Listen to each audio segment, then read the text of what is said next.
Hey guys, subscribe for daily content, and if you're shopping for gear, make sure you check out the description for the newest items at some of the very best online retailers.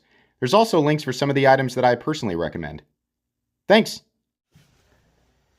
What's going on YouTube? Metal Complex here, and today I've got another interesting knife review slash knife overview to share with you guys. These are both the same knife with just one major difference, but they've got different names. So this is the Kansept Bevy, which is a slip joint. And then this is the Kansept Wedge, which is a lockback, but it is the exact same design. So you can see right there that they are identical, other than this one being a locking knife and this one not being a locking knife. Thank you so much to Kansept for sending these in for review. I really appreciate that. They are absolutely available. I will link these guys right down below so you guys can check them out if you'd like to. Thanks so much to my generous patrons who are supporting me right now. Link for Patreon right down below, and please make sure to follow me on Instagram at metal_complex. All right, I'm going to move one of these guys out of the way. We'll bring it back here. Considering they are the exact same design, there's no reason to do two videos. We'll just do them together. So, size comparison up against the Ontario Rat Model 1 and Rat Model 2. You can see here, this is a small knife. Let's go ahead and measure it. We didn't actually measure it here. Overall length is coming in at under 6. It's actually coming in at about 5 3/4 inches with a 2.5 inch blade and a 2 1/4 inch, roughly, a little less than that. A little shy of a 2 1/4 inch cutting edge. So it will make it legal in a lot of places, especially the Bevy, since it's non-locking and well under 3 inches, actually 2.5 inches on the cutting edge. So that's great, but it's definitely a small knife. This is, for me, this is a backup size knife. This is something you keep in your back pocket, something you use when you don't want to whip out some giant crazy thing. How about up against the Spyderco PM2 and Spyderco Para 3? So you can see here once again, tiny boy, right? And last but not least, the Benchmade Griptilian, or in this case, the Ritter Hogue, little brother, Benchmade Mini Griptilian. So yeah, there you go. Okay, so how about carry profile? This is a pretty small object, but I still want to show you guys dimensionally what we're looking at here. Thinner than the Spyderco Para 3, as it should be, honestly. Not by much, but it is absolutely thinner. How about blade stock thickness? Let's go ahead and measure that. So we are looking at a blade stock thickness of, for some reason, almost 120 thousandths. It should probably be thinner than that, but it's not, so okay, whatever. Not really that big of a deal. On this guy, we're looking at G10. We're looking at steel liners and, wait for it. Oh, where is it? Is it on this side? There it is. 154 cm. That's great. I am so glad that we're seeing 154 cm on this guy, given the price. We'll talk about that some more. This guy's got micarta. You can also get, there's a wide variety of different colors of G10 and some micarta colors, right? You can also get an upgraded version, in various forms of carbon fiber and S35N, but it is quite a bit more pricey. I'll let you guys check that out if you want to. Moving on here, let's go ahead and do the hardware check. We'll get out my tools.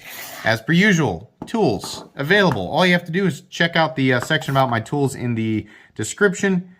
Very inexpensive and very recommendable. In fact, all the tools, everything I use in this channel is linked in the same place, so you can check that out if you'd like. T8 on the pivot, and then T6 for the body screws. I'm not going to check them, it's just the way that they are. This is a slip joint, right? This one's a lockback, so they might be varying a little bit in how easy it is to take apart, but as far as the hardware goes, it's going to be pretty simple. You can see that the two screws on this guy are in a slightly separate place, and that's because there's no lock on this guy, right? There is the lockback's in a position right here on this guy, so that's why the screws are where they are. Other than that, though, they are the same. So there you go. Glad that they did minimal hardware on those guys. Next up, let's do weight. I'm going to guess that they weigh about the same. Probably something like 2 ounces. Yeah, 2.19 ounces on the Wedge. 2.29 ounces on the Bevy. For whatever reason. So, that's fine. All right. Carry profile. We'll use this guy right here. We're doing things out of order today.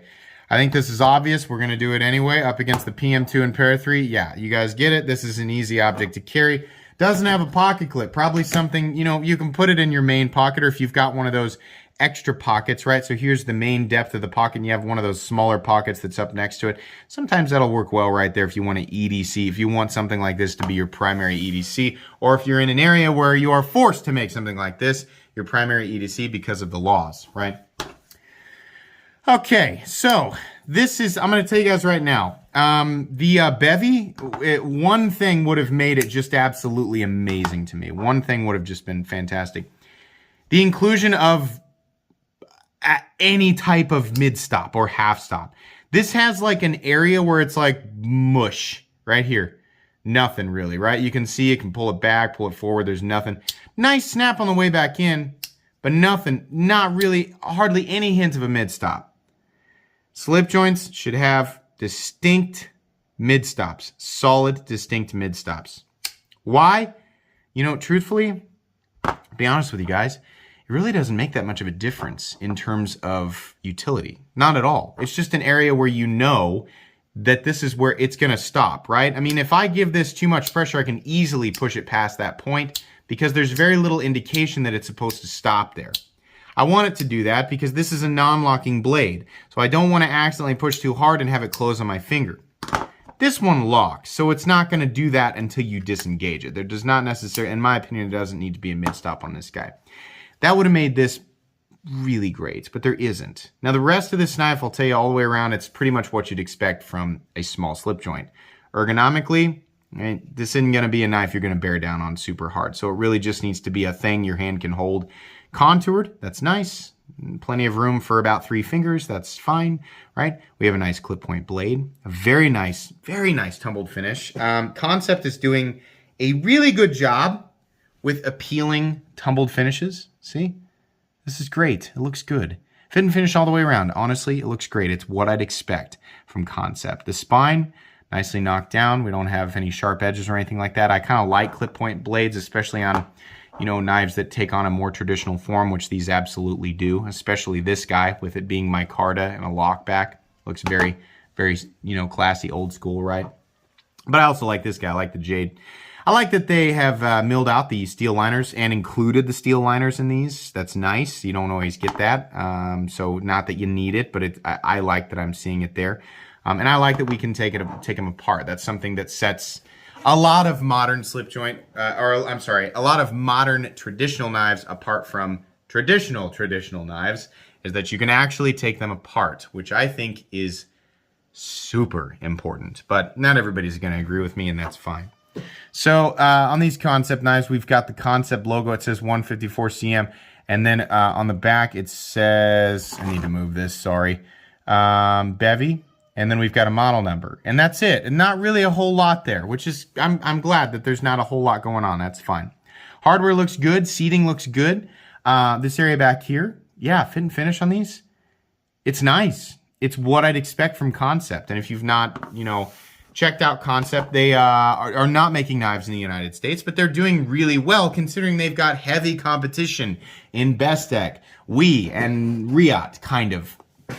QSP also climbing the ladder and doing some pretty amazing things in some of the same territories, right? So yeah, fit and finish is really, really good. I like this area right behind the blade where you can kind of choke up, especially on this guy where it locks, right? By the way, the lock back on this guy works just fine.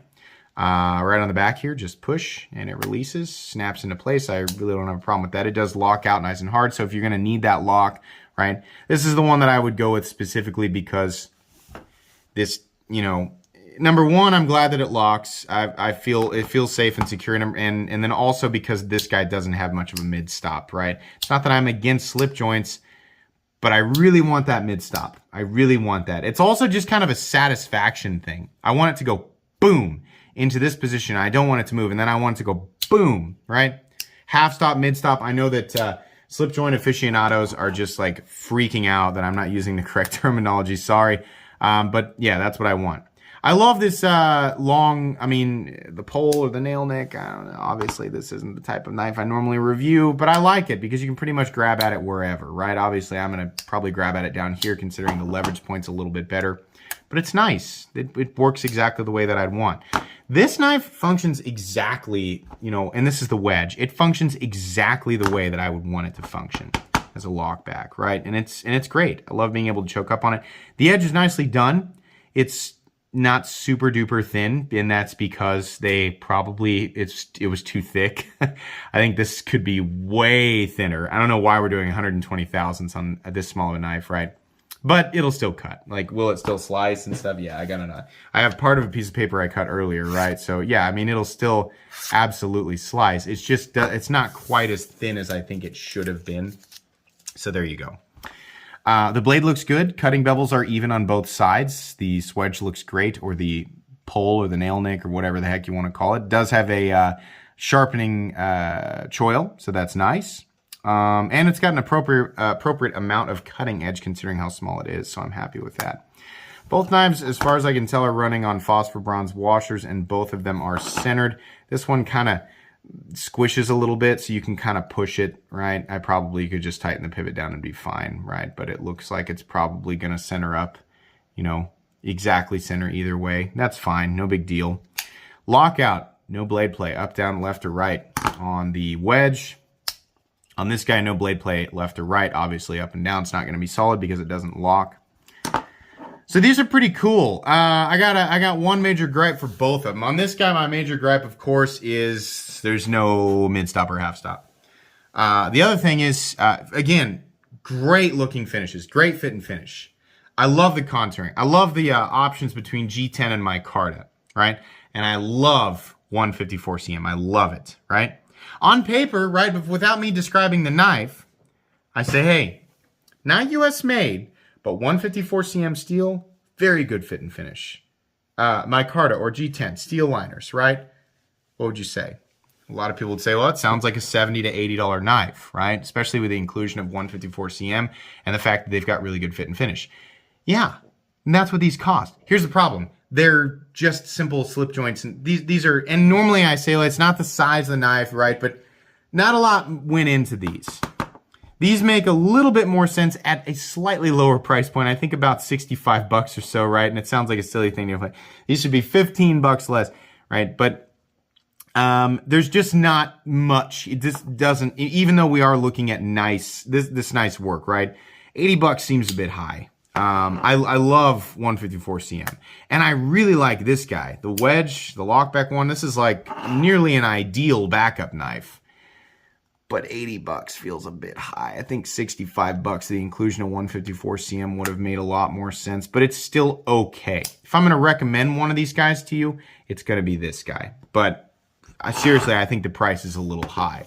They wanted to go, you know, if they wanted to go 80 bucks, I think do S35. Skip that. I don't know why they're doing the carbon fiber and S35VN version for like, what do they want for 130? No, just do these in S35VN and charge 85 and then go with the G10 or the micarta. Like that would have been fine, right? But I think for 154 cm, which I actually still prefer over S35, I just understand, as far as I know from talking with different OEMs and retailers, that 154 cm, the stock is less expensive than S35VN, right? That's what I'm hearing anyway. I don't know that for sure. That's just what I'm hearing. So these are a little bit overpriced. I'm kind of disappointed this has no half stop. The rest of it's pretty cool. This guy, if you're going to go with, I'd say just go with the lockback. But these are all right. They weren't blowing me away. They're all right, though. So I think that's really all that I can say here. I do appreciate it either way. This is kind of a short review. I appreciate Kansept sending these in for me to take a look at. And they did send them to me, you know, to keep. So we'll do some type of giveaway event at some point down the road. But yeah, surprise, surprise. Sometimes I do reviews that aren't so positive on knives that are given to me for free. That's because I hate the idea of not being honest with you guys and telling you, like, I'm going to tell you what I think. If a company, even if they send me stuff, if a company is overcharging, if I feel like it, right, it's not like it's factual, it's just that sometimes it's a gut feeling, right? If it feels that way, I'm going to tell you. If there's something I'm disappointed about, I'm going to tell you, right? So that was the case here. But still, to Kansept, I do appreciate you guys reaching out, sending me things to look at. And I hope that you continue to do that, because there's a lot of amazing stuff through Kansept. And I'll let you guys, I'll probably link Kansept knives in general down there so you guys can check them out. Anyways, Thanks so much for watching. Please make sure to follow me on Instagram at metal_complex. If you enjoyed this video, please leave a like. If you'd like to check out my other content, I do, of course, have lots of videos of knives that are either expensive or inexpensive that I do or don't like, so check those out. And if you enjoy all my content, go ahead and click on that Metal Complex logo right there and subscribe because there's definitely more coming. Thanks again for watching, everybody, and have a great day.